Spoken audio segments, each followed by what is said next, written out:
얘기했냐? 인생은 B와 D 사이의 C다 이렇게 얘기했어요. 아, 유명한 말이다. 맞아, 유명한 말이에요. 그래서 B와 D는 birth and death예요. 그래서 태어남과 죽음. 태어나고 죽죠. 그럼 그 사이에 있는 게 뭐예요? 우리의 삶이잖아요. 우리의 삶은 모두 C다. 그 C가 뭐라고 되어 있어요? 선택이라고 했어요. 선택이라는 건 뭐겠어요? 요 두 길 중에 내가 어느 길로 걸어갈까를 선택한다는 거예요. 근데 그걸 이 철학자가 너무 잘 이야기했기 때문에 많은 사람들이 그의 말을 기억했어요. 자, 우리가 길을 찾아가려고 하는데 밤이 깜깜해.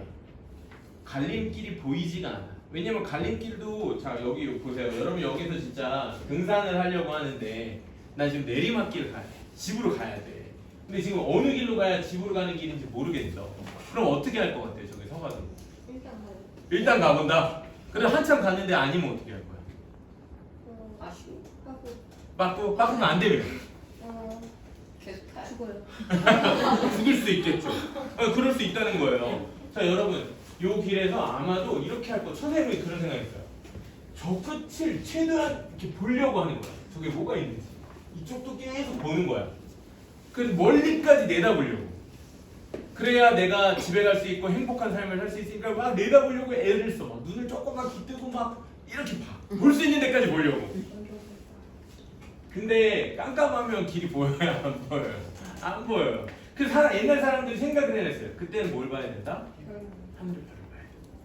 왜? 땅이 안 보이니까. 옛날 사람들도 길을 잃지 않기를 생각했던 게 바로 그런 지점이었어. 밤하늘, 별을 보고. 자, 바다 위에서 꼭 필요한 건 나침판이에요. 나침판. 나침판은 뭘 의미해요? 방향을 의미해요. 방향. 우리 집이 이쪽 방향이 이쪽 방향이냐 바다 위에 만약에 있다면 우리는 방향을 알 수 없어서 선택을 할 방법이 없을 거예요. 그러니 길을 찾고 선택을 해야 되는 사람한테는 항상 뭐가 필요하냐면 나침판이라는 게 필요해요. 여러분 인생에 나침판이 있습니까? 있다면 다행이고 혹시 없다면 우리가 이 인디 캠퍼스에 와 있는 기간 동안에 그 방향을 찾으려고 우리는 여기 있는 거예요. 방향이 있어야 선택을 할 수 있어요. 그럼 여러분 물어보는 거예요. 나는 어떤 방향? 나의 방향은 어떨까? 두 번째 필요한 게 있어요. 지도. 여러분 지도가 있다면 우리 아까 갈림길에서 선택하기가 좋았을까요? 나빴을까요? 좋았겠지. 엄청 좋았겠지. 근데 이 둘 다가 함께 있어야 돼요. 왜? 내가 서 있는 곳은 지도 위에 있다라고 하는 거는 알지만 이 지도에서 내가 보고 있는 방향이 지도의 방향과 맞는지 틀린지를 알 수가 없기 때문에 지도와 나침판이 항상 있어야 돼요. 이 두 가지가 같이 있어야 돼요. 이게 필요하고. 이제 선생님이 지루한 강의하는 파트 거의 끝나가요. 좀만 견디면 돼. 요거를 그리는 게 바로 여러분들의 진로와 진학의 로드맵을 그리는 거예요. 이건 아마 캠퍼스 내내 할 거야. 그러니까 오늘 선생님이 얘기하려고 했던 부분은 바로 뭐냐면 우리는 대학에 왜 가는가? 라는 질문. 많은 사람들은 무엇이라고 답한다? 행복이라고 아마 생각할 거야. 근데 그 행복한 길이 어느 길인지 사람들이 알아볼라? 모르죠. 근데 선택을 한단 말이에요. 근데 그 선택을 하기 위해서 우리한테 꼭 필요한 건 뭐다? 첫 번째 나침반이 의미하는 것은 인생의 방향입니다. 그 다음에 저 지도는 로드맵이에요. 그래서 내가 방향과 로드맵을 가지고 걸어가는 이게 진로와 진학의 핵심입니다. 오늘 그걸 다 할 건 아니지만 자, 이 장면으로 잠깐 여러분 이거 보면은 여러분들은 어떤 뭐가 떠오릅니까? 이 장면 성경의 인물을 떠올린다면 누가 떠올라요? 이 장면을 보고 아브라함을 떠올릴 수 있는 이유가 뭐예요? 별이 있어서? 아브라함의 삶에서 별은 무슨 의미였을까요? 자손. 아마도 하나님의 약속이었을 거예요. 저게 아브라함이 따라갔던 방향이었어요. 방향. 자 그럼 선생님이 그럼 방향이니까 나침반 같은 역할을 하는 하늘의 별들이 일단 있었어요. 여기까지는 있다고 해볼게요. 아브라함이 지도가 있었을까요? 어땠을 것 같아요? 아브라함의 지도가 있었을까요? 생각을 해보는 거예요. 아브라함의 지도가 있었을까? 아마도 없었을 것 같아요. 자, 여러분 이 두 그림은 선생님이 굉장히 그 성경에는 내용이 되게 많잖아요. 근데 선생님이 생각할 때 성경은 딱 두 가지로만 나눠지는 것 같아요. 왼쪽 그림 이거 약간 수수께끼 같은 거 맞춰봅시다. 왼쪽 그림은 저런 방향을 갖고 살았던 사람들이 있어요. 저게 뭐라고 보여요? 저게 뭐인 것 같아요? 성이에요. 맞아요. 성경에는 성을 쌓는 사람들의 이야기가 나와요. 성을 만드는 사람들의 이야기가 나와요. 오른쪽은 뭐라고 보여주세요? 광야예요. 맞아요. 정확히 광야예요. 성경에는 딱 두 가지 종류의 사람이 등장해요. 한 사람들은 성을 쌓는 사람들이에요. 내가 있는 곳을 완벽한 곳으로 만들기 위해서 방어하고 나를 지켜줄 수 있는 터전을 만드는 사람이에요. 근데 두 번째 사람들의 종류는 광야의 길을 걷는 사람들이에요. 광야의 길을 걷는 사람 나그네. 끝이에요? 둘밖에 없어요? 응? 아, 누구지? 자 여기 세 명 누구? 파울. 바울? 그렇죠. 또 바울도 평생 나그네로 살았어요. 집이 있고 아파트가 있고 이런 삶이 아니었거든. 두 명. 예수님? 제가 원했던 예수님. 예수님이에요. 또 한 명.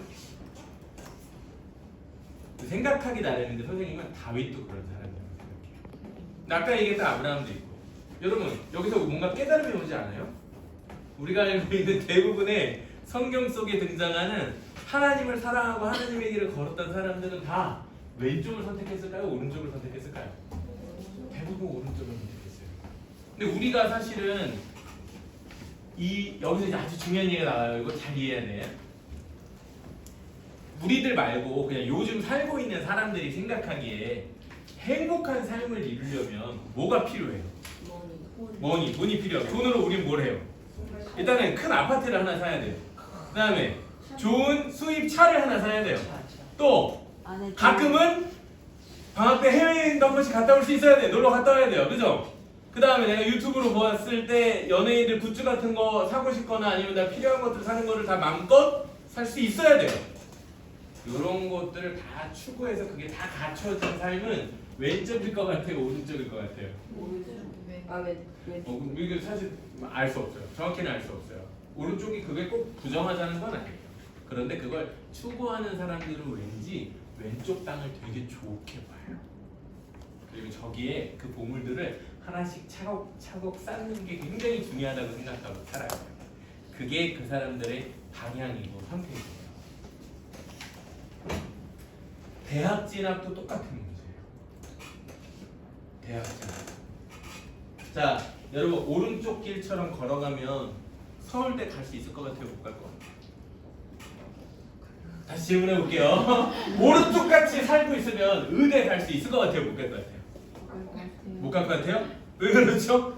왜 그렇게 생각해요? 왜 오른쪽에서 살면 의대 못 갈까? 그러면 자 다시 질문해 볼게요. 우리가 생각했던 중요한 성경 속의 인물들 뿐만 아니라 어쩌면 저 길이 정해진 것도 없고 아브라함처럼 밤하늘에 별 보고 따라가야 되는 인생일 것 같은데 그렇게 살다 보면 서울대도 못 가고 의대도 못 가고 내가 원하는 대학도 못 가고 큰 돈도 못 벌게 될 수도 있다 라고 생각이 들죠. 왠지 그런 느낌이 있죠. 자 그럼 둘은 함께 갈 수 없는 걸까요? 자 이런 고민들을 한번 우리가 가져보자는 의미의 선생님이 사진을 넣었던 겁니다. 자 제목을 또 한글로 된 제목 한번 읽어볼게요. 시작. 선택은 누가 하는 거예요? 내가 하는 것 같아요. 그죠? 부르심이죠. 네. 부르심의 특징은 뭐예요? 내가 부르는 게 아니고 누군가가 나를 부르는 거예요. 하나님이 나를 부르시는 거예요. 내가 선택하면은 내 인생 이렇게 생각해요. 내가 선택해야 된다고 생각하는 이유는 뭐예요? 내 인생이니까. 내 인생 누가 선택해줘요? 누가 선택해줘? 누가 선택해요? 내 인생. 아멘. 어마어마한 대답이 나오는데. 네. 근데 하나님은 우리를 부르시지만 선택은 누가 한다? 내가 한다라고 생각해요. 그래서 우리는 저 둘이 충돌한다고도 생각해요. 하나님이 나를 부르신 길은 왠지 저렇게 힘들고 각박하고 광야로 가야 될 것 같고 가고 싶어요, 여러분? 아브라함처럼 나 아브라함이나 모세나 다윗처럼 살고 싶다. 예수님처럼 살고 싶다. 와, 진짜 박수 쳐줘야겠다. 진짜 자, 예수님 삶의 마지막은 뭐였죠? 십자가. 아, 축하합니다. 십자가 당첨이. 저 광야 길 끝에 십자가 당첨이. 그렇게 생각할 수 있잖아요. 그죠? 그러니까 우리가 하나님의 부르심대로 살면은 공부도 못하고 가난하고 힘들고 뭔가 어렵고 막 이런 길일 거라는 이미지를 가지고 있어요, 우리는. 근데 내가 선택을 하면 조금 더 현명하게, 조금 더 돈도 투자도 많이 하고 그래가지고 뭔가 내가 행복하고 안정적인 삶을 나만의 뭘 만드는 거야? 성을 만드는데 훨씬 도움이 될 것 같다라고 우리가 생각해요. 이런 사고방식을 우리가 뭐라고 부릅니까? 이분법이라고 합니다. 이분법. 둘로 나눠서 생각해요. 나의 선택이 따로 있고 하나님의 부르심이 따로 있다라고 생각하는 거예요. 그러니 사람들은 어떻게 생각해요? 하나님의 부르신 길로 가서 어렵게 살고 힘들고 고생하는 것보다는 내가 선택을 잘해서 좋은 대학 가고 돈 많이 벌고 내가 그래서 결국에는 행복할 수 있는 삶을 살아야지라고 생각하게 되는 거예요. 그런데 이 생각에는 아주 큰 오차, 실수가 하나 담겨 있습니다. 그럼 바로 뭐냐면 선택과 부르심은 다 두 가지로 구분되는 것이 아니냐는 거예요. 여러분의 선택은 하나님이 그 부르심을 이루어가는 과정일 뿐이지 결코 하나님의 부르심에 반하는 것이 아닙니다. 자, 이렇게 질문해 볼게요. 오른쪽은 하나님이 지으셨어요. 그렇게 생각해 볼게요. 왼쪽은 누가 지었죠? 저 바빌론이라는 왕국의 성전이에요. 저 왼쪽에 있는 성전 누가 지었어요? 하나님이시죠. 네, 저 왼쪽에 있는 성전도 하나님이시죠. 그래서 우리가 그러면 여러분 제가 이렇게 질문 드려볼게요. 서울대나 의대는 누가 만들었죠? 서울대나 의대는 누가 만들었어요? 하나님. 아멘? 자, 중요한 거야 얘들아. 이거 너무 충격받았나 보다. 자, 연세대, 고려대 누가 만드셨죠? 하나님 만드신 거예요. 아멘? 아멘?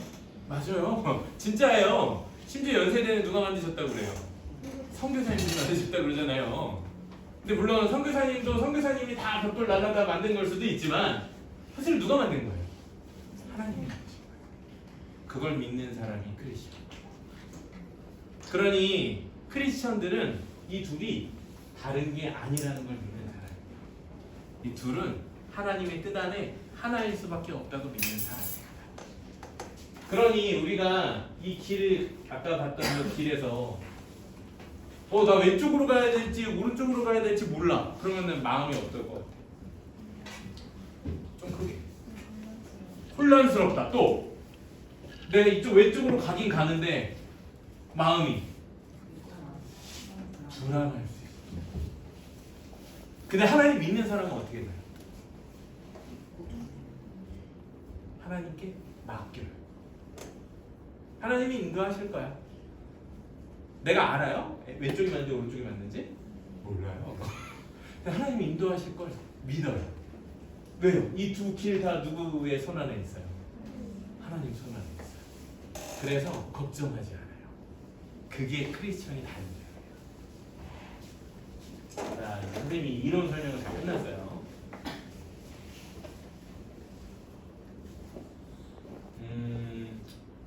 이건 어쩌면 결론인데 결론을 좀 먼저 얘기하고 그 다음에 제 얘기를 하려고 해요.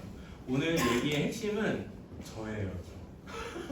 여러분들이 오늘 제 얘기 들을 일이 일평생 없을 거거든요. 저를 또 만날 수 있을지도 또 만나긴 하겠다 우리. 근데 저는 어떤 사람인지 잘 모르잖아요. 제가 오늘 제 얘기를 해드릴 건데 이 그림을 보여드리는 이유가 여러분들을 좀 축복하고 싶어서. 근데 축복하면서도 동시에 되게 중요한 목적을 아는 거예요. 여러분 이게 제가 오늘 아까 잠깐 얘기했지만은 모세를 표현한 그림 중에 한 가지라고 합니다.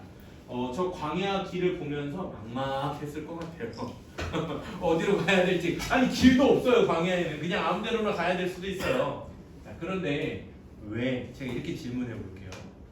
왜 하나님이 모세를 저렇게 부르셨을까요?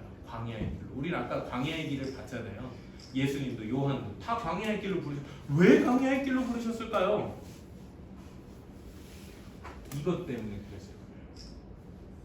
아까 그림이랑 뭐가 다르죠? 지금 모세 곁에는 모세의 뒤에는 수많은 사람들이 따라갔습니다. 오른쪽에 있는 그림을 하면 누가 떠올라요? 예수님이 떠오르죠. 예수님 뒤에도 수많은 누가 따라갑니까? 양떼들이 따라갑니다. 광야에 아주 큰 특징이 있어요. 광야는 리더를 키워냅니다. 여러분은 리더가 되도록 부름받았어요. 뭐가 되도록? 리더가 되도록. 여러분은 리더가 반드시 될 겁니다. 여러분은 어떤 리더가 될지를 고민하고 준비해요. 어떤 리더가 될까요? 여러분들 나중에 여러분들이 이제 나이가 좀 더 들어서 여러분 뒤를 따르게 되는 사람들 누가 있을까요? 여러분들의 누구? 후배. 후배. 너무 멋지지. 후배 또 가족. 여러분들 뒤를 따르는 가족이나 친구. 가족. 여러분들 가족이면 엄마 아빠인데 엄마 아빠가 여러분 뒤를 따를까요? 아니 진짜 나중에 배우자라든가 만나게 되지 않을까요? 맞아요. 너무 많아요. 아니 사실 엄마 아빠가 따를 수도 있어요. 더 큰 리더가 돼서. 그리고 그런 성경 인물 있잖아요. 요셉. 그죠? 아버지와 가족들을 다 돌봤죠. 요셉이 먼저 고난을 당했지만 리더로 부름받은 사람들은 광야의 길로 걷게 되었습니다. 여러분들은 리더로 부름을 받았어요. 100%. 왜? 하나님은 하나님의 사람들을 통해서 하나님의 나라를 확장하고 이루어 가시거든요. 그곳이 어디예요? 의료계. 그곳이 어디냐면 과학 분야, 법률 분야, 대학교, 역사학 분야, 수의학 분야, 동물들을 다루고 상담, 생물학, 파일럿, 소설, 작곡, 디자인, 바리스타, 프로파일럿, 파일럿, 농업 전문가, 교사 다 리더예요. 그래서 우리를 하나님이 리더로 부르셨는데 리더로 훈련을 받기 위해서 어디에 우리가 가 있어야 되냐면 광야로 부르셨어요. 광야의 특징은 딱 하나 있어요. 길이 정해져 있지 않기 때문에 하나님만 의지하고 걸어야 되는 그 길이에요. 근데 우리가 하나님만 의지하고 걸어야 된다 그러면 어때요? 마음이 되게 걱정되고 불안하죠? 그럴 필요 없어요. 오히려 이 모든 상황을 하나님이 다스리신다라는 믿음을 갖고 걸으면 오히려 그게 훨씬 더 안정감이 있습니다. 성을 쌓지 않더라도 하나님께 부름받은 삶은 그래서 무엇이다? 축복입니다. 뭐가 아니라 고난이 아니라 하나님 믿었더니 공부할 시간에 막 와가지고 이제 지금 인디캠 와가지고 뭐 해야 되고 여기 왜 이렇게 숙제가 많아 맨날 큐티도 해야 되고 뭔가 할 게 많아. 맞아요. 미안하게도 여러분들은 리더로서 훈련을 받아야 됩니다. 근데 리더로서의 그 훈련을 받는 종국의 목적이 있다면 그게 바로 축복이거든요. 오늘 그 얘기를 잠깐 해드립니다. 짧지만 재미있는 얘기일 수 있으니까 한번 잘 들어보세요. 선생님이 뭐 아는 얘기들은 너무 많아요. 그런데 그 아는 얘기들은 남의 얘기니까 선생님 얘기를 해볼게요. 선생님이 어떻게 이 과정들을 선생님이 겪었는지 얘기를 해보도록 하겠습니다. 선생님이 초등학교 때, 중학교 때, 고등학교 때 얘기를 아주 리얼하게 해드릴 거예요. 선생님 어디 대학교 갔다 그랬죠? 서울대. 선생님 서울대학교 어떻게 갔을 것 같아요? 공부 열심히 하시고. 공부 열심히 해서 됐죠. 그 이야기를 아주 구체적으로 해드릴 거예요. 그 얘기 속에서 여러분들이 뭔가를 발견할 수 있기를 바랍니다. 자, 선생님이 하나님을 만난 축복의 이야기는 첫 번째 키워드가 바로 기쁨입니다. 기쁨. 선생님은 초등학교 시절에 선생님 교회 생활하면서 교회 가는 게 사실은 제일 즐거웠습니다. 기억을 해보면 별로 즐거웠던 일이 뭐 동네에서 친구들이랑 놀고 여러 가지 것들을 했겠지만은 뭐 여름 성경학교 가는 것도 엄청 재밌었고 그 다음 선생님은 특히 성가대 하는 걸 엄청 좋아했었어요. 노래 부르는 거 좋아해가지고. 그래서 교회 가는 게 좀 큰 기쁨이었어요. 교회 가는 게 즐거우시죠? 그죠? 선생님은 어렸을 때 전도를 좀 많이 했었습니다. 부활절 같은데 전도왕 하면은 상도 받고 막 이랬던 거 같아요. 근데 전도를 열심히 하려고 해서 그런 게 아니었어요. 있으시다. 그래요? 감사합니다. 하나님의 은혜예요. 제가 부름받은 삶이기 때문에 축복인 건데 그럼 그걸 왜 전도를 많이 했을까? 생각을 해보면 좋으니까, 재밌으니까, 야 너도 가자 그랬어요. 그게 이유였어. 딴 이유가 없었어요. 그냥 재밌어서 그렇게 했었어요. 초등학교 시절은 뭐 그렇게 얼레절레 지나갔던 것 같습니다. 두 번째로 중학생 때 하나님을 좀 깊이 만나는 체험이 있었습니다. 중학교 2학년 때인데 그 얘기를 잠깐 해드릴게요. 제가 이제 초등학생 때는 그냥 교회 생활 너무 즐거웠어요. 그냥 교회에서 놀고 교회 맨날 선생님들이랑 막 주일학교 활동하고 맨날 축구하고 막 뭐 먹고 맨날 이런 게 너무 재밌어서 그냥 교회 생활 열심히 했는데 중학생이 되면은 좀 뭔가 깨닫는 게 있어요. 뭘 깨닫냐? 교회 말고도 재밌는 게 많네? 라는 걸 깨닫게 됩니다. 옛날엔 교회만 재밌었거든. 그래서 교회 가는 게 맨날 즐거움이었는데 교회보다 좀 재밌는 게 조금씩은 생겨요? 예를 들면 뭐가 있을까? 요즘 기준으로는 교회만큼 좀 재밌을 것 같은 거. 게임 또 응? 인스타 릴스 미치죠. 보다 새벽 이렇게 돼 있죠. 그죠? 중학생들은 알 거야. 또 여기 스마트폰 이제 우리 얘기했던 것들. 또 아니면 또 중요한 게 친구가 또 엄청 좋아. 엄청 재밌거든. 그래서 그런 걸 쭉 경험을 하다 보니까 교회만 재밌는 건 아니네 이런 생각들을 좀 많이 하면서 약간 사춘기의 방황이 시작이 됐었습니다. 그런데 선생님이 중학교 2학년 때 이 이야기가 사실은 모르겠어요. 여러분들도 비슷한 경험이 있을 수도 있고 아직은 없었을 수도 있는데 선생님 개인적인 경험이지만 아주 있는 그대로 얘기를 해볼게요. 선생님이 그렇게 교회에서 겉돌 때 선생님을 붙잡아 주셨던 목사님이 한 분 계셨습니다. 그래서 저를 붙잡고 맨날 목사님이 시키셨던 게 딱 한 가지가 있었는데 교회에서 예배가 끝나면 항상 축구를 하러 갔어야 돼요. 저는 축구를 좋아하긴 하지만 축구를 그렇게 잘하는 편은 아니었는데 목사님이랑 축구하러 가면 축구를 하루에 4시간씩 해야 돼요. 목사님 축구를 너무 좋아하시고 너무 잘하셔가지고 저희 데리고 맨날 축구를 하셨어요. 근데 축구를 하다 보니까 다시 옛날의 기쁨이 회복되기 시작했어요. 뭐였냐면은 형 동생들이랑 같이 놀고 다 끝나면 교회에 가서 라면을 끓여 먹는데 라면을 소채에다가 한 번에 몇 개 끓여 먹었을까? 라면 한 박스에 몇 개 들어있는지 알아요, 여러분? 모르지. 라면 신라면 한 박스에 몇 개 들어있을까? 봉지 말고 박스. 보통 30개 들어있어. 보통 한 박스씩 먹었어. 자, 그러면은 라면을 30개를 끓이려면 어떻게 끓여야 될까? 끓이는 방법이 뭘까? 라면 30개 끓여 먹어본 적 있는 사람? 없지? 이건 선생님 경험하는 거지. 그지? 소치 요만해요. 소치 큰 게 아니야. 여러분 30개 끓일 수 있는 소 봤어요? 그런 게 있는데 잘 없어요. 선생님들도 교회에 없었어. 그래서 조그만한 소치 있었어요. 소치는 그럼 대신 어떻게 해요? 조금씩 다 먹어. 그 다음에 국물이 있잖아. 그 다음에 다시 계속 무한 반복합니다. 언제까지? 박스를 다 먹을 때까지. 얼마큼 걸릴 것 같아 시간이? 2시간. 2시간? 30분도 안 걸려. 순식간에 하고 나중에 해보세요. 그거를 매주 했어요. 그러니까 뭐가 회복됐어요? 기쁨이 회복됐어요. 그래서 하는 게 너무 재밌어. 맨날 막 언제까지 축구를 할까요? 공이 안 보일 때까지. 공이 안 보일 때까지 축구 해본 적 있는 사람 있어요? 농구나 축구? 이거 다 안 하는구나 운동을. 운동 좀 하세요 여러분. 운동을 늦게까지 하잖아? 그러면은 깜깜해져가지고 근데 요새는 하긴 불이 너무 밝아서 그럴 일이 잘 없을 텐데 선생님 시절에 좀 그랬나 봐. 깜깜하니까 공이 안 보여. 공에 맞아. 공이 맞아. 야 패스했는데 공에 맞아. 공이 안 보여가지고 까만 데서 막 마구야 이렇게 돼. 그래서 그 시기에 교회에 다시 열심히 나가게 되고 중요한 게 수련회 가게 됐어요. 여름 수련. 근데 여름 수련회 가기 전에 목사님이 저희가 노래 부르는 걸 좋아하는 걸 아셔가지고 저한테 미션을 하나 주셨는데 너 다음 주부터 기타 쳐 이렇게 얘기를 했어요. 그때 선생님 기타를 잘 쳤을까요? 못 쳤을까요? 기타가 없었어요. 기타를 친 적도 없고 칠 줄도 몰랐어요. 근데 교회 형들한테 배운 거예요. 형들한테 배워서 매주 축구하는 거 절반, 그 다음에 기타 배우는 거 절반, 밴드도 하고 저처럼 뭐 드럼을 배운 친구도 있고 막 이랬었어요. 그래서 그렇게 기타를 배우게 시키게 하시더니 여름 수련회에 가서 뭘 갑자기 시키셨냐면 너네가 이번에 찬양을 인도해. 그러신 거예요. 갑자기 할 줄도 모르는데 근데 또 했네. 근데 진짜 충격적인 사건이에요. 무슨 일이 벌어졌을까?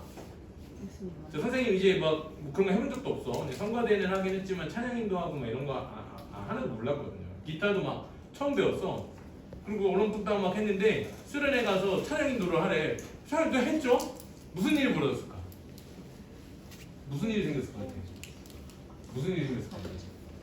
그 수련회 날 찬양을 하는 날, 그 예배 집회를 하는 날 무슨 일이 생겼을까? 인기 많은. 가운데 있는 친구, 인기가 많았을 것 같아? 가운데 친구 무슨 일이 생겼을까? 상상력을 좀 동원해보자. 생각 좀 해봐. 전혀 예상이 안 돼요? 생각이 나는 건 있긴 한데 뭐 아니요. 하나님을 만났다라고 했는데 비슷한데 아니에요. 그날 저녁에 진짜 어마어마한 일이에요. 배우자. 배우자? 야, 너무 앞서간다. 너무 앞서간다. 그날 저녁에 선생님 빼고 다 은혜 받았어. 아. 다들 막 갑자기 친구들 나랑 맨날 라면 끓여 먹고 축구 차던 애들이었는데 걔네들이 뭐 하나님 알고 뭐 이런 애들이 아니었어요. 근데 그날 가더니 막 찬양을 하고 기도를 하고 하는데 다 난리가 막 펑펑 울고 어떤 애들 막 울고 막 난리가. 저 깜짝 놀랐어요. 왜냐면 제가 찬양인도 하고 있었거든요. 다음 곡은 이거 하겠습니다 하고서 찬양 노래 부르고 있었는데 애들이 막 다 울고 막 기도하고 난리가 난 거예요. 저는 그 구경하고 있었지 앞에서. 나 구경하고 있었지. 왜 이러지? 왜 이러지? 그러면서 깜짝 놀라가지고 막 이러고 있었어요. 집회가 끝나고 너무 혼란스러웠어요. 이게 뭐지? 그래서 애들은 다 기도하고 있어 거기서. 저는 안 그러니까 밖에 있다 나왔어요. 놀라가지고 놀라서. 근데 너무 기억이 생생해. 밤하늘을 봤죠. 별이 가득해. 막 별이 막 진짜 많았어요. 거기 경기도 쪽에 있는 공기가 맑아서 그런데 별이 진짜 많더라고. 근데 마음에 처음 그 생각이 들었어요.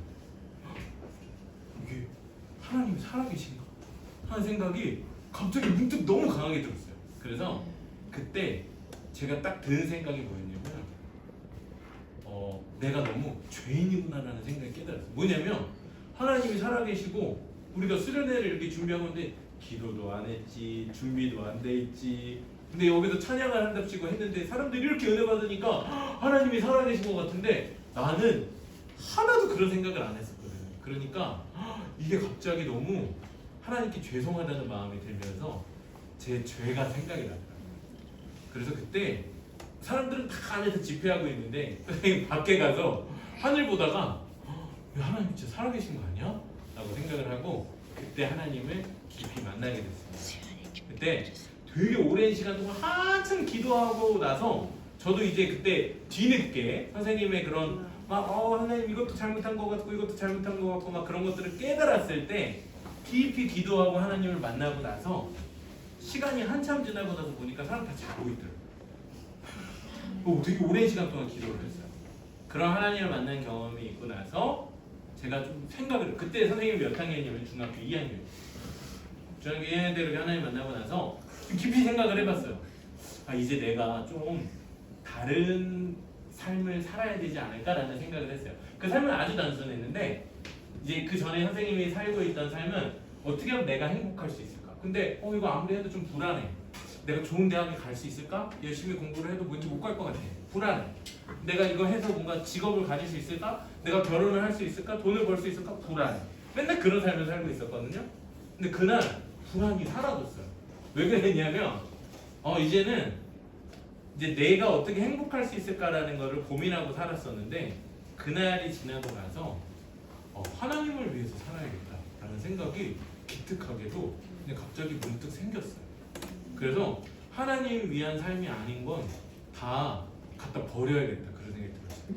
그 집에 와 선생님이 처음으로 갖다 버린 게 뭐였냐면 그때 여러분도 알겠지만 우리가 대중가요 많이 듣죠. 대중가요 많이 듣잖아요. 엄청 좋아요.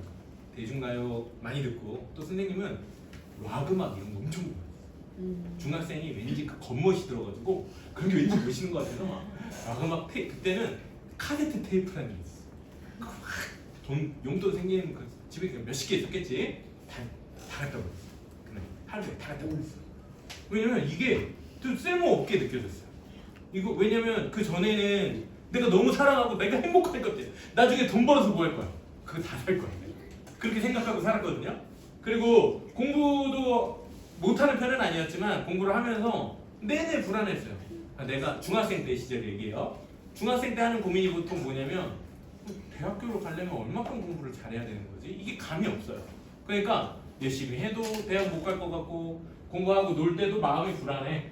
이거 이러다가 계속 나중에 한 중1 때까지는 아무 생각이 없어요, 솔직히. 중2들 손 들어봐. 중2들 이제 슬슬 그런 생각이 이제 막 시작되지 않아요? 이제 중3 되고 이러면 아 내가 고등학교 가고 대학 갈 수 있을까 생각이 중1 이하는 이 말이 전혀 느껴지지 않을 거야. 중1 때까지는 아무 생각이 없어. 근데 갑자기 중2가 되면 그게 생겨. 자 그래서 그 생각을 하다가 맨날 막 이렇게 하면 불안했다가 뭐 그러다가 그때 딱 바뀌고 나서 진짜 저는 이렇게 바뀌었어요. 이렇게. 그래가지고 180도로 바뀌어가지고 다 갖다 버렸는데 억지로 그런 게 아니에요. 진짜 그냥 그렇게 하고 싶었거든요. 그래서 그렇게 했었어요. 그리고서 자 이제 목적에 대한 얘기를 할 텐데 이 부분이 공부와 관련된 얘기인데 여러분들한테 해드릴 되게 중요한 내용이 있어요. 여태까지는 배경이에요. 여러분도 다 같이 경험했을 것 같은 비슷한 얘기였어요. 근데 이제 우리가 진로랑 진학에 대한 얘기를 하잖아요. 근데 진로는 뭐라 그랬어요? 내가 어떻게 걸어갈 것인지 직업에 대한 고민 같은 것들이었고 그 다음에 진학은 그걸 하기 위해서 가게 되는 학교를 이야기해요. 선생님이 고등학교에 처음 입학했을 때 선생님 중학교 몇 학년 때 하나님 만났다고 했어요? 2학년 때. 근데 그때 그럼 선생님이 하나님을 위해서 살겠다라는 목표를 가졌어요. 그때 당시 선생님이 하고 싶었던 건 뭐였냐면은 방송국 PD였어요. 광고 만드는 일을 하고 싶었어요. 그런 거 하고 싶었어요. 너무 재밌어 보여가지고 왠지 그런 게 멋있다고 생각이 됐어요. 근데 그때까지만 해도 진로라는 게 하나님을 위한 길이라고 꼭 내가 연결해 생각기보다 하나님을 위한 삶을 사는 거는 뭐 하는 거예요? 보통 우리가 하나님을 위해서 영광을 위해 산다 그러면 보통 뭘 많이 해요? 어디 가요? 교회 가잖아요. 교회 안 가요 여러분? 교회 안 다니면 혹시? 교회 안 다니는구나. 여러분 교회 가면 행복합니다. 교회 꼭 가세요. 그럼 내일 일요일 주일이니까 교회 꼭 가세요. 보통 교회 가잖아요. 하나님 위해서 열심히 살아야지 하면 언제 열심히 해요? 예배를 열심히 드리잖아요. 그잖아요. 근데 나머지 주 6일은 학교 가잖아요. 학교나 학원 가잖아. 저도 그렇게 생각했어요. 그러니까 선생님이 원하는 일은 어떤 직업이라고 생각을 해보면 그것과 하나님은 상관이 없으니까 난 내가 원하고 좋아하는 일을 하자 이렇게 생각을 했었어요. 근데 사실 이걸 몰랐어요. 하나님을 위한 삶에 내 직업에 대한 고민도 함께 할 수 있다는 건 사실 그때 잘 몰랐어요. 그래서 그냥 PD나 뭐 광고를 만드는 사람이 됐으면 좋겠다 정도의 생각은 있었지만 사실 그게 어떻게 할 수 있는지 잘 몰랐었어요. 그리고 나서 고등학교 1학년이 됐어요. 고등학교도 평범한 일반 고등학교로 갔어요. 선생님이 그때 반이 15반까지 있었고 한 반에 한 45명, 50명 애들 되게 많이 있었던 것 같아요. 근데 선생님은 그냥 반에서 한 4등, 5등 정도 하는 여러분 반에서 4등, 5등이면 공부 잘하는 걸 못한 거예요? 잘하는 거야. 그 정도만 해도. 근데 중학교 때는 반에서 1등 했는데 고등학교 가니까 반에서 한 3등, 4등, 5등 막 이렇게 하더라고요. 근데 선생님은 그거 알고 깜짝 놀랐어요. 중학교 때 반에 1등을 했는데 고등학교 가니까 반에서 막 한 3등, 4등 막 이렇게 하고 막 못하면 5등 하고 이렇게 되는 거야. 근데 깜짝 놀랐어요. 왜 놀랐을까? 내가 이렇게 잘할 수 있네 라고 알고 있어요. 무슨 얘기냐면 중학교 때는 뭐 1등을 하더라도 고등학교 가면 공부가 엄청 어렵고 잘하는 애들이 많이 모이니까 나는 중간이나 할 줄 알았거든. 근데 3등, 4등은 나쁘지 않은데? 좋은데? 이렇게 생각했어요. 그래서 약간 희망이 생겼어. 무슨 희망이 생겼냐면 3등, 4등 정도 하면 인서울에 있는 대학은 갈 수 있지 않을까? 라는 생각을 했어요. 진짜로. 이 정도면은 대학교는 갈 수 있을 것 같은데? 라는 생각을 했어요. 근데 선생님을 향한 하나님의 뜻이 뭔지 그때는 하나도 모르고 있었어요. 근데 이제 고등학교 1학년이 그렇게 이제 생활을 하고 있고 방송반에 들어갔어요. 왜냐면 PD가 되고 싶어. 열심히 이제 재밌게 너무 지내는 사건이 하나 일어나요. 고등학교 1학년 4월달 무슨 일이 일어나냐? 모의고사를 치게 됩니다. 모의고사를 치게 되는데 모의고사 그때 선생님이 아까 한 반에 한 40명 된다고 얘기를 했었는데 15반까지 있었어요. 전교생이 몇 명이었을까요? 계산해보세요. 600명 정도 됐습니다. 그런데 선생님이 모의고사를 쳤는데 전교 10등을 한 거예요. 깜짝 놀랐어. 그런 걸 다 뭐라 그러냐면 미안해요. 뽀록이라. 실력이 아니에요. 저는 원래 반에서 4등, 5등 하던 친구였다니까요. 반에서 5등이면 전교 등수로 몇 등일 것 같아요? 계산해보세요. 한 30등? 아니지 15번까지 70, 70, 80. 70, 80등 하는 게 맞아요. 그게 제 실력이에요. 10등이 나온 건 뭐예요? 뽀로 운이 좋았다. 근데 그 운도 하나님이 주시는 거지. 담임 선생님이 저를 불렀어요. 야 여기 최성화 누구야? 너 와봐. 너 이번에 모의고사 10등을 했다고? 너 왜 10등을 했어? 너 원래 70등이잖아. 막 엄청 혼났어요. 70등짜리인데 왜 10등 했냐고 엄청 혼났어요. 근데 혼내시면 선생님 뭐라고 하시냐면 엄마 네가 10등을 하면 서울대를 가 라고 얘기를 하신 거예요. 충격 먹었어요. 왜냐면 저는 얼마큼 공부를 해야 무슨 대학에 가는지 하나도 몰랐어요. 몇 점을 맞아야 가는지. 근데 선생님이 뭐라고 했냐면 우리 학교는 원래 10등까지만 서울대 가는 학교야 라고 하시더라고요. 근데 네가 10등을 했잖아. 그럼 너는 원래 서울대 가는 거야 라고 하는 거예요. 진짜 너무 충격먹었어요. 첫 번째 고등학교에서 전교 10등하면 서울대 가는구나. 이걸 알아서 놀랐고, 두 번째는 내가 10등인데 내가 서울대를 간다고? 선생님 다니는 학교가 신림동에 있어요. 그 선생님 다니는 고등학교가 평범한 일반 고등학교 나왔기 때문에. 근데 그 신림동에 서울대학교도 있거든요. 그 선생님이 좀 우연치 않게 알고 있는 학교 몇 개 없었는데 우리 고등학교 옆에 서울대가 있었기 때문에 서울대가 좋은 데라는 건 알고 있었지. 나랑 아무 상관없는 학교니까. 근데 서울 저기를 간다는 거예요. 그래서 여러분들 같았으면 그 뒤에 어떻게 했을 것 같아요? 이렇게 뭐라? 지금 미쳤네 막 이럴 거야? 난 미쳤네? 나 미쳤다 진짜. 나 미쳤다. 근데 미쳤어요. 눈이 돌았어요. 너무 가고 싶었어. 왜냐면 선생님은 대학교 가는 거에 대한 꿈이나 목표가 없었고 내가 뭘 잘할 수 있을 거라는 기대가 없었기 때문에 열심히 할 마음이 없었어요. 적당히 하고 적당히 살다가 적당히 갈 거라고 생각을 했어요. 뭘 열심히 할 마음 그런 거 없어요. 근데 딱 미쳤네. 근데 그 뒤에 바로 선생님은 뭘 했냐면 방송반을 그만뒀습니다. 왜? 공부해요. 근데 수학을 너무 못했어요.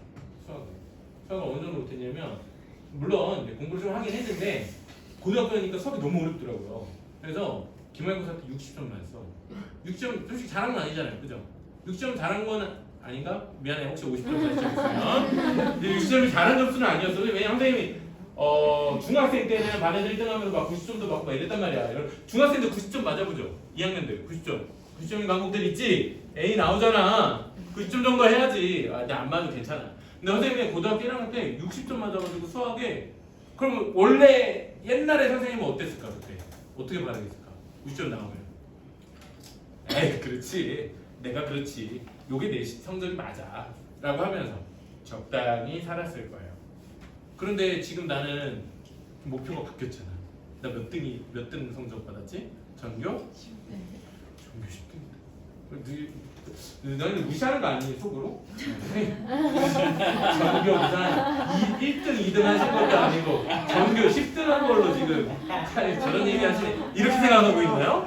그러면 뭐 임팩트가 없겠지만 선생님한테는 나는 원래 그냥 전교 한 7, 80등 하는 게 원래 내 성적이었거든. 그게 딱 맞아. 그거만 해도 감사했어. 그런데 전교 10등을 하니까 너무 가고 싶어진 거야. 근데 수학을 너무 못하는 거야. 그래서 그때부터 선생님 뭐 어떻게 하기로 결정을 했냐면 밥을 안 먹기로 결정을 했어요. 왜?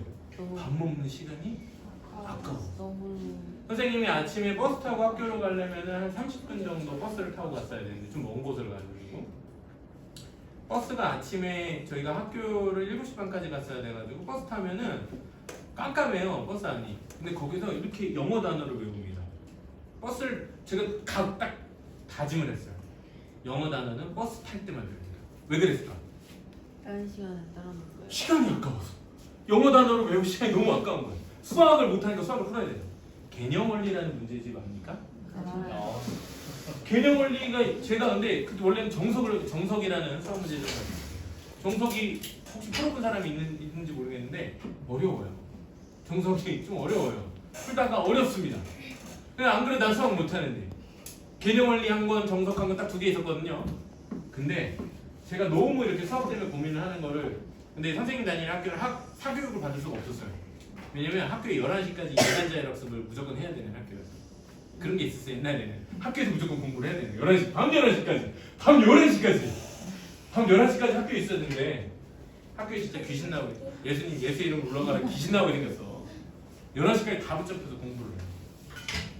그러니까 학원도 못 가. 방법이 없잖아. 그런 선생님을 딱히 여겨서 선생님 어머니가 주변에 있는 학교 선생님한테 가서 물어보셨대. 아니 저희 아들이 수학을 못하는데 수학을 어떻게 하면 잘할 수 있나요? 물어봤더니 그 선생님이 뭐라고 하셨냐면 아 어머니 어떤 문제지? 이거 진짜예요. 여러분 근데 이제 여러분들이 믿음이 있는 자들인지 아닌지를 확인해 볼 수 있어. 여러분 진짜 믿음이 있는 자들인지 잘 들어봐. 그 선생님이 그 분이 해주신 어머니 방법은 아주 단순합니다. 어떤 문제집이든 상관없으니까 7번만 풀어보라고 하세요. 여러분 믿어줍니까? 땡땡이. 진짜 믿어줍니까? 진짜 믿어주면 그렇게 했을 텐데 한 애가 있어? 야, 그 믿음이 있는 친구네. 선생님은 믿음이 있었던 게 아니고 절박했어요. 뭐라도 해야 했어요. 그래서 정석은 당연히 못하니까 포기. 개념 원리를 7번 풀어야겠다 생각하면 돼요. 개념 원리를 처음에 다 푸는데 한 3개월 걸린 거 같아요. 밥도 안 먹으면서 했는데 씨, 왜 이렇게 문제가 많은 거야? 개념 원리를 아시는 분들은 알 텐데 고등학교 1학년 개념 원리는 문제가 몇천 문제가 있어요. 너무 많아. 다 풀었어. 엄청 틀렸지. 그 다음에 어떻게 해요? 다 지웠어. 왜냐면 선생님 때는 문제집도 그렇게 많이 사고 이럴 때가 아니어서 문제집 한 권 가지고도 다 지웠어. 다 지우는데 하루 걸린 것 같아. 지우개 까는 지우개 똥 엄청 나왔네. 두 번째 풉니다. 아까 3개월 걸렸다고 했죠. 두 번째 풀 때 얼마 걸렸을 것 같아요? 한 2개월 정도 걸린 거. 2개월보다 좀 더 짧았을 수도 있어. 근데 그거 풀고 나서 하나 깨달았어. 뭘 깨달았을까?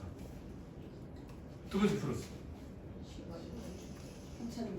괜찮네. 아, 좀 빨라. 두 번째 풀고 깨달았던 게 뭐냐면 내가 틀린 걸 또 틀린 거야. 왜냐면 내가 틀리고 처음에 풀었을 때 정답 보잖아요. 정답 보면 무슨 생각 들어요? 아, 이렇게 하는 거야? 이 생각 들잖아요. 그럼 다시 풀잖아요. 그럼 맞아야 되잖아요. 근데 진짜 놀라운 건 어떻게 틀리냐면은 오답이 똑같아. 이거 느껴본 사람. 오답이 똑같다는 거 느껴본 사람. 여기 선생님 계시네. 있어? 야, 여기 넌 두 번째 풀이까지는 온 거야. 그 다 풀었습니다. 솔직히 이때까지는 아무 그냥 절박하니까 다음에 또 세 번째로 가야 되잖아요. 지우고 다시 풉니다. 이때 지우고 문제를 볼 때는 좀 생각이 달랐어요. 뭐가 달랐을까 이번에? 세 번째 풀었을 때는 틀린 문제를 이제 오답을 안 보기 시작합니다. 그러니까 정답지를 안 보기 시작합니다. 고민하느라 시간이 한참 더 걸려요. 이 문제를 진짜 공부하게 된 거예요. 그 시점부터. 이거 분명히 했던 것까지도 기억이 나. 풀었던 것까지도 알겠어. 근데 안 풀려. 뭐지? 그러면서 제가 깨닫습니다. 아, 내가 개념을 이해한 줄 알았는데 개념이 이해가 안 돼 있구나. 왜 개념을 문제를 못 푸니까. 세 번째 풀 때, 그러니까 그때 저한 6개월 걸렸다. 선생님 그 수학 하루에 몇 시간 풀었겠냐? 이 정도 하면 몇 시간 정도 했을까요? 선생님 대략 생각해보면 10시간 정도 했던 것 같아요. 10시간을 하려면 여러분 근데 그 시간이 너무 부족했어요 저한테는. 근데 왜 그랬어? 왜 내가 그랬어? 뭐 때문에 그랬어? 아까 선생님 만나고 선생님한테 야 너 왜 10등 했어? 하고 혼나고 나서 선생님 어땠다고 그랬어요? 미쳤다. 미치니까 그게 힘들거나 그러기보다는 좀 신기했어요. 그리고 이제 네 번째가 들어갔어요. 네 번째 이렇게 쭉 풉니다. 공통수학이라는 게 이제 공통수학 1과 2가 있거든요. 공통수학 2가 거의 끝날 때쯤 돼서 제가 책을 덮었어요. 아, 이제 안 해도 되겠구나 라고 깨달았어요. 다행히도 저는 7번까지 가려고 그랬는데 안 틀리게 됐죠. 다 풀 수 있게 되어버렸어요.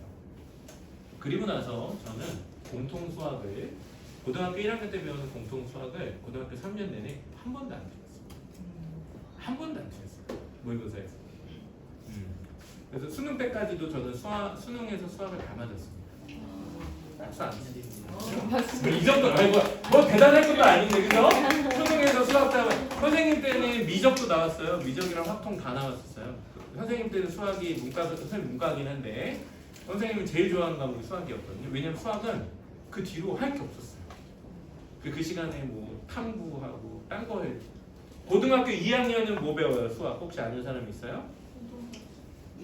수원과 수투라는 과목을 배웁니다. 수원 수투 선생님 선행 하나도 안 하는 것 같았습니다. 근데 다 맞았었어요. 그래서 그게 가능할 수 있어요. 그러니까 선생님 믿었던 말이 뭐였어요? 7번 하라는 얘기였죠. 자, 근데 아직 본론이 안 나왔어요, 여러분. 이 얘기를 들으려고 여러분 지금 30분 동안 들은 거예요. 선생님의 고3 시절이 어땠는지 얘기를 드리기 위해서. 자, 이렇게 왔습니다.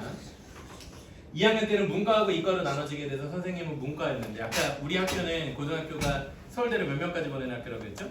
4명, 10명까지 가는 학교였어요. 선생님은 문과로 갔습니다. 선생님 문과 몇 등이었을까요? 고마워. 선생님 1등 너무 하고 싶었는데 1등 한 번도 못했거든? 근데 1등이나 해주니까 저 마음이 치유가 되는 것 같아요. 선생님이 문과로 갔는데 문과 4등이었습니다. 근데 우리 학교가 아까 10명이 서울대를 갔는데 이과가 7명, 문과가 3명 가는 학교였어요. 선생님 문과인데 문과 4등이야. 4등을 몇 년 동안 했냐? 2년 동안 했어요. 2학년 때도 맨날 진짜 신기한 게 뭔지 알아요? 선생님 그 열심히 했겠지, 그지? 얼마큼 열심히 했을 거 아니야. 잘했고. 근데 진짜 신기한 건 4등이 안 바뀌어. 계속 잘. 3등은 3등, 2년 동안 3등, 나는 2년 동안 4등, 2년 동안 5등 이게 안 바뀌어. 그게 너무 신기하다. 나만 신기한가? 나만 신기한가 봐. 그게 안 바뀌어. 나는 그게 너무 신기했어. 쟤는 왜 나보다 쟤는 엄청 잘하지도 않고 왜 꼭 3등만큼 잘할까? 쟤 2등은 왜 맨날 2등만큼 잘할까? 나는 왜 맨날 4등일까? 그러니까 저는 항상 별명이 뭐예요? 만년? 만년사. 선생님 그래서 그걸로 엄청 슬프고 분노하고 억울하고 막 그랬을까? 왜? 이유가? 어차피 중요한 건 하나님 믿는 삶이 중요한 거지. 내가 서울대 가는 게 핵심은 아니니까. 가고는 싶지만 하나님 믿는 삶의 기쁨이 더 중요하지. 제가 신앙 얘기를 안 했지만 고등학교 시절도 교회 생활이 제일 즐거웠거든요. 그런데 제가 고등학교 2학년 때 어떤 도전이 있었냐면 선생님 그때 당시에 학교에서 학교를 위해서 기도하자 막 약간 이런 움직임들이 있어가지고 학교마다 선생님 이제 기독교 동아리도 하고 기독교 부부 같은데 그때는 이렇게 인디 캠퍼스 같은 좋은 훈련이 없어가지고 이런 건 없었고 그냥 학교마다의 기독교 동아리들이 있었습니다. 선생님도 기독교 동아리 가서 맨날 큐티하고 이렇게 했었는데 그때 어떤 일들이 있었냐면 미국에서부터 이렇게 시작이 돼가지고 학교에서 국기 개항대라고 요새 국기가 없는데 그 국기 여기도 국기 개항대가 있나요? 개항대가 있나요? 없을 것 같은데 있어요. 어쨌든 그 교장 선생님이 밖에서 이렇게 뭐 다 모아놓고 말씀하시는 그런 장소가 있는데 거기서 학교를 위해서 기도하자 이런 이제 움직임들이 있었어요. 선생님이 고등학교 2학년 때부터 그걸 해가지고 학교에 남들보다 30분 일찍 가서 학교에서 모여서 기도하자. 일주일에 몇 번? 매일 하는. 선생님 고등학교 2학년 때 이제 그런 모임이 있어가지고 같이 기도하고 주일날은 가서 열심히 교회 생활하고 학교에서 공부하고 근데 그게 맨날 반복이었고 맨날 만년 몇 등이었다? 4등. 고3이 됐습니다. 선생님 학교는 고3은 특징이 하나 있었어요. 뭐였냐면 고3이 되면 일요일도 무조건 학교를 나가야 돼요. 몇 시부터 몇 시까지? 오전 9시부터 저녁 6시까지. 자율학습. 예외가 있다 없다? 예외가 한 명도 없다. 아픈 것도 그러면은 안 돼요. 왜? 그냥 나와서 아파 있어야 돼요. 나와서 무조건 예외가 없습니다. 나와서 요즘 기준으로는 맞아 너무 충격적이죠? 옛날 얘기하는 거예요. 옛날 얘기하는 거예요. 근데 선생님 몇 등이었죠? 만년?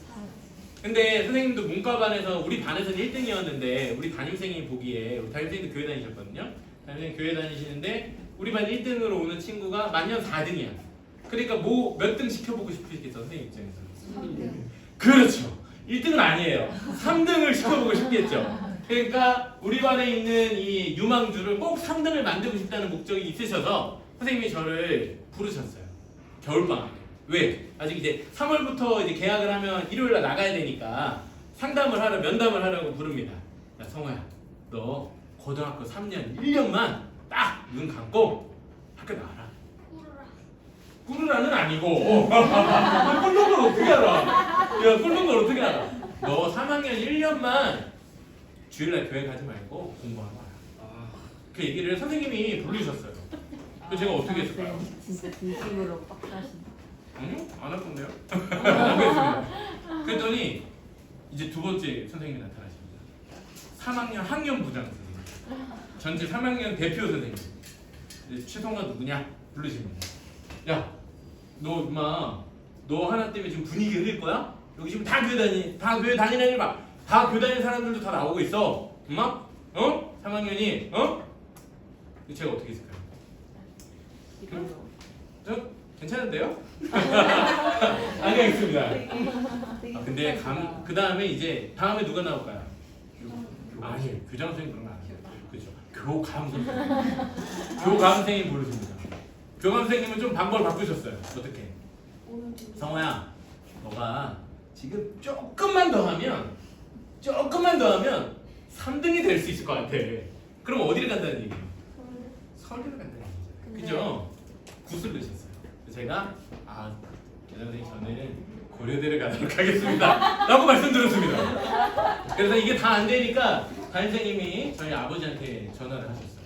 저희 아버지한테 아버님 성호가 좀 신앙이 뭐 이런 거 중요한 걸 아는데 고3이니까요 이렇게 얘기를 하셔가지고 제가 이렇게 얘기했는데 저희 아버님 뭐라고 하시냐면 선생님 말씀 감사합니다. 근데 그거는 저희 아들 신앙 문제라 저는 무관합니다. 그렇게 얘기하셨어요. 그래서 제가 고3 때 사실 저는 좀 덜 혼났어요. 근데 제가 계기니까 어떻게 됐겠어요? 또 딴 애들이 또 저희 기독교 동아리 부원들 있잖아요. 걔들이 또 흉내를 냈네. 또 나도 안 가지. 제 친구 중에 한 명은 미안해 이게 너무 충격이 될 수 있는데 뺨을 맞았어.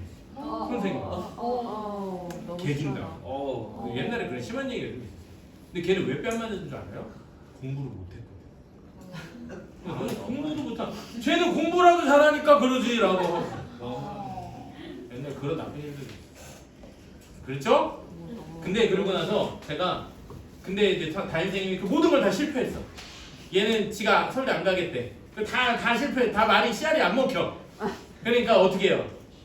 저한테 이제 와서 부탁을 하셨어요. 성호야, 근데 너가 그러면 6시에 야자가 끝나니까 5시까지만 학교에 와서 1시간만 나왔다 가라. 그래도 너 안 나오는 건 안 돼. 다 나오니까. 제가 그 말은 들어드리기로 합니다. 그 말은 들어드리기로 해요. 왜냐면 다른 친구들도 학교에 나오니까 나는 아예 안 갈 건데. 그래서 저는 고3 때 저 뭐 좋아한다고 했죠? 성가대 좋아한다고 했죠? 본예배 성가대를 섰기 때문에 아침 한 8시까지 가서 성가대 연습을 해요. 본예배를 드리고 고등부 예배를 드리고 고등부 찬양팀 예배 연습을 하고 고등부도 성가대가 또 있어요. 고등부 성가대를 또 하고 이게 다 마치면 원래 저녁 되면 원래 축구 차고 라면 끓여 먹어야 되는 그 루틴인데 고3이니까 양보를 했어요. 그러니까 어떻게 해요? 학교에 갑니다. 5시에 가서 그럼 어떻게 1시간만 공부를 하고 오는 거죠? 아니. 그래서 성경책을 일단 펴니다. 1시간 동안 앉아서 성경책을 읽고 집에 옵니다. 저는 약간 오기예요. 하기 싫어. 내가 이게 하고 오기 부린 거야. 오기 부린. 믿음이 좋아서 그런 게 아니고 내가 개기려고 성경책 읽다 집에 옵니다. 근데 집에 올 때 끝나고 저처럼 5시까지 늦게 온 저희 기독교 동아리부 애들하고 1시간 동안 교회 근처에 있는 학교 근처에 있는 교회 가서 기도하고 저희끼리 예배드리고 이제 집에 가고 그렇게 고등학교 3학년을 1년 동안 했습니다. 새벽에 가서 학교에서 기도하고 그렇게 했습니다. 1년 동안. 어땠을까요? 힘들었을 것 같아요? 저희 인생에 가장 행복했던 1년입니다. 가장 행복했던. 왜 행복했을까 생각을 해보면 하나님과 동행하는 기분이 참 컸던 것 같아요. 그때는 잘 몰랐는데 요즘도 그때만큼 행복하지가 않아요. 그때가 오히려 더 행복했었어요. 자, 그런데 이제 결론입니다. 제가 그러면 고등학교 3학년 때 그렇게 다짐을 하고 믿음으로 저는 일요일날 공부를 하나도 안 했어요. 아예 한 글자도 안 했어요. 일요일날. 네. 근데 일요일날은 평상시에 공부하는 시간의 2배 이상을 공부할 수 있는 날입니다. 저는 일요일은 주일이잖아요. 하나님 날이니까 공부를 안 했거든요. 원래 옛날부터 안 하고 있었어요. 그때도 안 했고. 근데 고3 되면 해야 되잖아요. 고3 때도 안 했습니다. 왜 안 했을까요? 뭔가 믿음의 오기 같은 게 생겨서 그냥 안 했어요. 그러다 그리고 그런 기도는 했어요. 어떻게 기도했을까 선생님? 하나님 저 진짜 이렇게